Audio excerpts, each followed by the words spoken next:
नमस्ते प्यारे बच्चों, इस वीडियो हम कक्षा 6 के विज्ञान के चौथे पार्ट को कंप्लीट करेंगे जिसका नाम है वस्तुओं के समूह बनाना।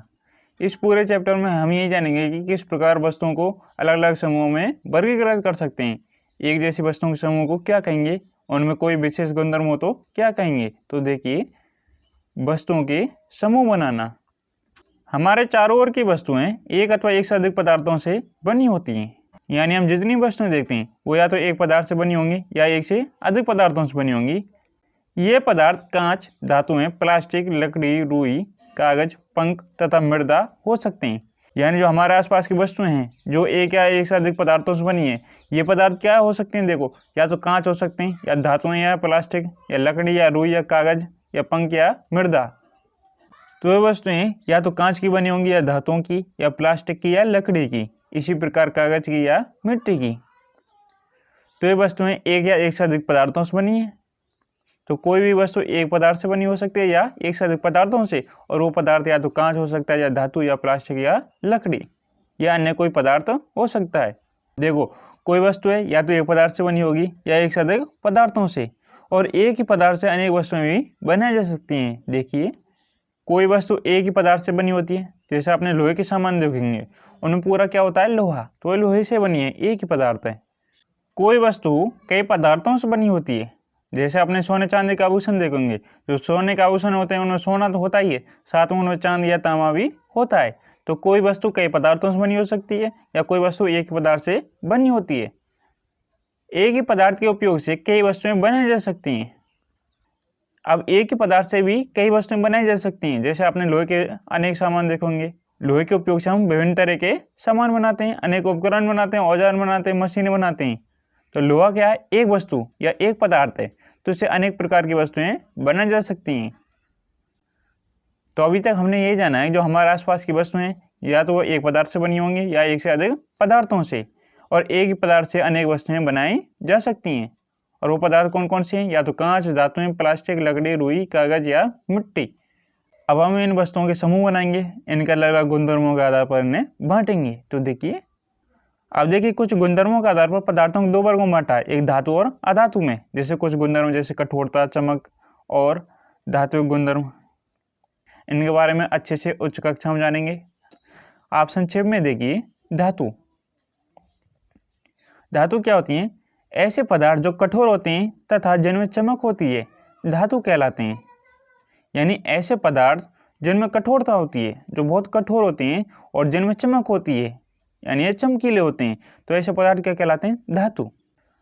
जैसे धातु के उदाहरण देखिए, लोहा, तांबा, सोना, चांदी, एल्युमिनियम, ये किसके उदाहरण है, धातु के। यानी इनमें चमक भी होती है और ये कठोर होते हैं। तो ऐसे पदार्थ जो कठोर होते हैं तथा जिनमें चमक होती है, धातु कहलाते हैं। उदाहरण भी याद रखना, जैसे सोना, चांदी, लोहा, तांबा आदि। अब देखिए, अधातु।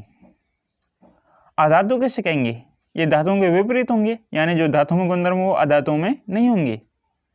तो ऐसे पदार्थ जो कठोर नहीं होते तथा जिनमें चमक नहीं पाई जाती, अधातु कहलाते हैं। यानी ऐसे पदार्थ जो कठोर नहीं होते और जिनमें चमक भी नहीं पाई जाती, अधातु कहलाते हैं। जैसे उदाहरण देखिए, carbon, sulphur, oxygen, nitrogen, phosphorus आदि। तो जितनी भी गैसें वो सब क्या है, अधातु। इसके अलावा कार्बन, सल्फर, ये भी क्या है, अधातु। फास्फोरस भी क्या है, अधातु। तो इनमें ना तो चमक होती है, ना ही ये कठोर होते हैं। तो अभी हमने जाना है धातु और अधातु। धातु तो कठोर होते हैं और इनमें चमक होती है। उदाहरण जैसे सोना, चांदी, लोहा, तांबा। अधातु यानी ऐसे पदार्थ जो कठोर नहीं होते और जिनमें चमक नहीं पाई जाती, अधातु कहलाते हैं। जैसे उदाहरण ऑक्सीजन, नाइट्रोजन, कार्बन, सल्फर आदि। अब देखिए, कठोरता के आधार पर पदार्थों को दो वर्गों में बांटा है, एक कठोर पदार्थ, दूसरे कोमल पदार्थ। तो कोमल पदार्थ कैसे कहेंगे, यानी इस पदार्थ जो कठोर नहीं है, और कठोर पदार्थ जो कठोर हो। तो देखिए, कोमल पदार्थ वे पदार्थ जिन्हें आसानी से संपीड़ित अथवा खरोंचा जा सकता है, कोमल पदार्थ कहलाते हैं। संपीड़ित का अर्थ है उसको दबाया जा सके। तो ऐसे पदार्थ जिन्हें आसानी से दबाया जा सके अथवा उन्हें खरोंचा जा सके, क्या कहलाते हैं, कोमल पदार्थ। अगर पदार्थ कठोर होगा तो उसे खरोंचा नहीं जा सकेगा। तो ऐसे पदार्थ जिन्हें आसानी से संपीड़ित किया जा सके अथवा खरोंचा जा सके, कोमल पदार्थ कहलाते हैं। जैसे उदाहरण देखिए, रुई और स्पंज। संपीड़ित किया जा सके अर्थात इन्हें दबा जा सके। तो रुई को हम दबा सकते हैं, हाँ। स्पंज को भी दबा सकते हैं। तो रुई और स्पंज क्या है? कोमल पदार्थ, और इन्हें हम आसानी से खरोंच सकते हैं। अब देखिए कठोर पदार्थ, वे पदार्थ जिन्हें संपीड़ित करना कठिन होता है कठोर पदार्थ कहलाते हैं। तो ऐसे पदार्थ जिन्हें संपीड़ित नहीं किए जा सके अथवा संपीड़ित करना कठिन होता है कठोर पदार्थ कहलाते हैं। जैसे उदाहरण देखिए, लकड़ी, पत्थर का टुकड़ा, कील, ये सब क्या है? कठोर पदार्थ हैं। तो लकड़ी, पत्थर का टुकड़ा, कील, ये सब कठोर पदार्थ हैं। इसके अलावा आप अपने चारों ओर की वस्तुओं को कोमल और कठोर पदार्थों में विभाजित कर सकते हैं। जिन्हें आसानी से संपीड़ित किया जा सके वो कोमल पदार्थ, जिन्हें संपीड़ित करना थोड़ा कठिन हो कठोर पदार्थ। तो अभी हमने कठोरता के आधार पर पदार्थों के दो वर्गों में बांटा है, कोमल और कठोर पदार्थ में। अब देखिए आगे, तो अभी तक हमने पदार्थों को धातु अधातु, इसके बाद कोमल और कठोर पदार्थ में विभाजित किया है। अब देखिए, जल में घुलनशीलता के आधार पर पदार्थों को दो वर्गों में बांटा है, एक विलय एक अविलय। यानी ऐसे पदार्थ जो जल में पूरी तरह से घुल जाएं वो विलय कहलाएंगे, और जो जल में नहीं घुले वो अविलय। तो जल में घुलनशीलता के आधार पर पदार्थों को दो वर्गों में बांटा है, विलय और अविलय। तो विलय कैसे कहेंगे? देखिए, वे पदार्थ जो जल में घुलने पर पूर्ण रूप से लुप्त हो जाते हैं, अर्थात जल में घुल जाते हैं या विलीन हो जाते हैं, विलय कहलाते हैं। तो ऐसे पदार्थ जो जल में घुलने पर पूर्ण तरह से घुल जाते हैं, अर्थात जल में घोल दिया तो वो दिखाई नहीं देते, पूरी तरह से जल में विलीन हो जाते हैं, ऐसे पदार्थ विलय कहलाते हैं। जैसे चीनी, नमक, ये जल में विलय हैं, तो ये क्या है? विलय पदार्थ। अब देखिए अविलय,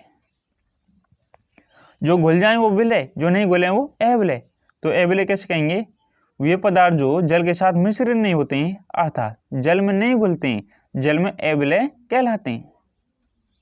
देखो मिश्रित को छोड़ो, ऐसे पदार्थ जो जल में घुलते नहीं है वो क्या कहलाते हैं? अविलय।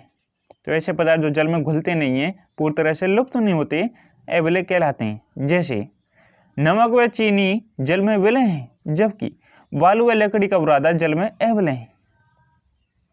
देखो नमक और चीनी को जल में घोलेंगे तो पूरी तरह से घुल जाते हैं। बालू और लकड़ी, बालू यानी रेत, और लकड़ी का बुरादा, ये जल में घुलते नहीं। आप रेत को घोलेंगे तो उसकी तली में पैंदे में जाकर बैठ जाएगी, घुलेगी नहीं।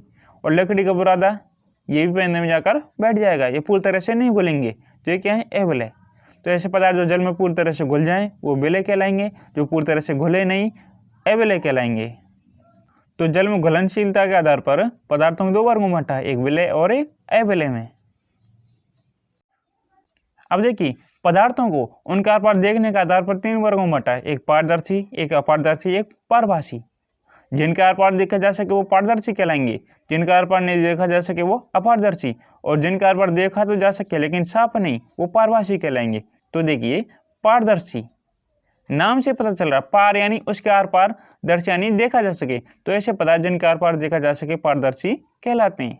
तो एक बार देख लीजिए, पारदर्शी ऐसी वस्तुएं जिनसे होकर वस्तुओं के आर पार देखा जा सके पारदर्शी वस्तुएं कहलाती हैं। तो ऐसी वस्तुएं जिनसे होकर उसके आर पार की वस्तुओं को देखा जा सके पारदर्शी वस्तुएं कहलाती हैं। जैसे उदाहरण देखिए, कांच, जल, वायु, कुछ प्लास्टिक, ये सब क्या है? पारदर्शी हैं। तो कांच क्या है? पारदर्शी। एक कांच होता है जिसमें आप अपना मुंह देखते हैं यानी चेहरा देखते हैं, जिसे कहते हैं समतल दर्पण।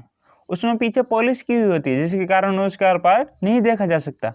लेकिन जैसे आपने हॉस्पिटल में देखा हो, अन्य दुकानों में देखा हो, तो उनमें जो कांच लगे होते हैं, शीशे लगे होते हैं, वो क्या है? पारदर्शी, उनके आर पार देखा जा सकता है। ऐसे ही जल भी क्या है? पारदर्शी, इसके भी आर पार देखा जा सकता है। जैसे आपने पोखर देखी हो, तालाब देखी हो या जलाशय देखी हो, अगर जल ठहरा हुआ है और साफ है तो आप उसके पैंदे में या तली में भी देख सकते हैं। ऐसे ही हवा, ये भी क्या है? पारदर्शी, यानी वायु क्या है? पारदर्शी। अब सोचो, अगर वायु पारदर्शी नहीं होती, अपारदर्शी होती, यानी कि हम इसके आर पार नहीं देख सकते, तो हमें कुछ भी नहीं दिखाई देता, क्योंकि हमारे आसपास क्या है? वायु, चारों ओर क्या है? वायु वायु है। तो वायु भी पारदर्शी है क्योंकि हम इसके आर पार देख सकते हैं। और कुछ प्लास्टिक हैं जो पारदर्शी होते हैं, यानी कुछ प्लास्टिक ऐसे पतले होते हैं जिनका आर पार देखा जा सकता है, वो भी क्या है? पारदर्शी। जैसे आपने प्लास्टिक की बोतलें देखी हों, डिब्बे देखे हों, ये क्या है? पारदर्शी, हम इनका आर पार देख सकते हैं। तो कांच, जल, वायु, कुछ प्लास्टिक, ये पारदर्शी हैं।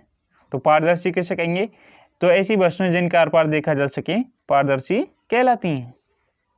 अब देखिए अपारदर्शी। अपारदर्शी, अपारदर्शी किससे कहेंगे, यानी जिनका आर पार नहीं देखा जा सके। तो ऐसी वस्तुएं जिनका आर पार नहीं देखा जा सकता अपारदर्शी वस्तुएं कहलाती हैं। जिनका आर पार देखा जा सके पारदर्शी वस्तुएं, और ऐसी वस्तुएं जिनका आर पार नहीं देखा जा सके अपारदर्शी वस्तुएं कहलाती हैं। अब इसके उदाहरण देखिए, अपारदर्शी वस्तुओं के उदाहरण, जैसे बंद लकड़ी के बॉक्स, गत्ते के डिब्बे, धातु के पात्र, ये क्या है, अपारदर्शी वस्तुएं। आप धातु के पात्रों का आर पार नहीं दे सकते। जैसे लोहे की कोई वस्तु बनी है तो आप उसके आर पार नहीं दे सकते, तो ये क्या है, अपारदर्शी। ऐसे बंद लकड़ी के बॉक्स हैं, ऐसे गत्ते के डिब्बे हैं, ये भी क्या है, अपारदर्शी। हम इनका आर पार नहीं दे सकते। तो ऐसी वस्तुएं जिनका आर पार नहीं देखा जा सके अपारदर्शी वस्तुएं कहलाती हैं। अब देखिए पारभासी। पारभासी क्या है, देखो इसमें पारदर्शी और अपारदर्शी दोनों का गुणधर्म है। पारभासी यानी ऐसी वस्तुएं जिनके आर पार तो देखा जा सके लेकिन साफ नहीं दिखाई दे। तो देखिए, तो ऐसी वस्तुएं जिनसे उनको देख तो सकते हैं परंतु बहुत स्पष्ट नहीं देखा जा सकता, अर्थात जिन वस्तुओं से धुंधला धुंधला दिखाई देता है पारभासी वस्तुएं कहलाती हैं। यानी ऐसी वस्तुएं जिनसे आर पार तो देखा तो जा सके लेकिन बिल्कुल साफ नहीं, बिल्कुल स्पष्ट नहीं, केवल धुंधला धुंधला सा दिखाई दे, तो ऐसी वस्तुएं पारभासी वस्तुएं कहलाती हैं। जैसे उदाहरण देखिए, चिकना कागज, बर्फ की सिल्ली आदि, ये पारभासी वस्तुओं के उदाहरण है। आपने बर्फ की सिल्ली देखी होगी, उसके आर पार दिखाई देता है लेकिन हल्का हल्का, बिल्कुल साफ नहीं दिखाई देता, धुंधला धुंधला सा दिखाई देता है। ऐसे ही चिकना कागज, यानी कोई कागज लिया, उस पर तेल लगाया, घी लगाया, तो हम उसका आर पार देख सकते हैं लेकिन अच्छा नहीं दिखाई देगा, साफ नहीं दिखाई देगा। तो ऐसी वस्तुएं क्या कहलाएंगी, पारभासी वस्तुएं। यानी ऐसी वस्तुएं जिनसे आर पार तो देखा जा सके लेकिन बहुत स्पष्ट नहीं, यानी धुंधला धुंधला दिखाई दे, पारभासी वस्तुएं कहलाती हैं। जैसे चिकना कागज, बर्फ की सिल्ली इसके उदाहरण है। तो अभी हमने पदार्थों को उनके आर पार देखने के आधार पर 3 वर्गों में बांटा है, पारदर्शी, अपारदर्शी और पारभासी में। तो अभी तक हमने पदार्थों के विभिन्न समूह बनाए, जैसे धातु और अधातु, उसके बाद कोमल और कठोर पदार्थ, उसके बाद विलय और अविलय, इसके बाद पारदर्शी, अपारदर्शी और पारभासी। अब हम ये जानेंगे कि हमें वस्तुओं की समूह बनाने की आवश्यकता क्यों होती है, हमें समूह क्यों बनाना चाहिए। तो देखिए, तो अब देखिए हम पदार्थों के समूह क्यों बनाते हैं, हमें पदार्थों को समूह में रखने की आवश्यकता क्यों पड़ती है, तो इसका कारण जानिए। देखिए, हम पदार्थों के समूह में इसलिए बांटते हैं ताकि हमें उन्हें पहचानने में आसानी हो सके, उनकी जानकारी जुटाने में आसानी हो सके, उनका अध्ययन करने में या अवलोकन करने में।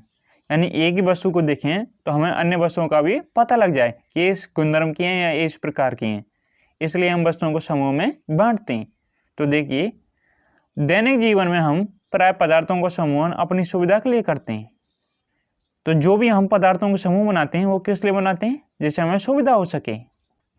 घर में अपनी वस्तुओं का भंडारण सामान्यतः इस प्रकार करते हैं कि एक जैसी वस्तुएं एक साथ रखी हों। इस प्रकार की व्यवस्था से हम आसानी से उनका पता लगा सकते हैं।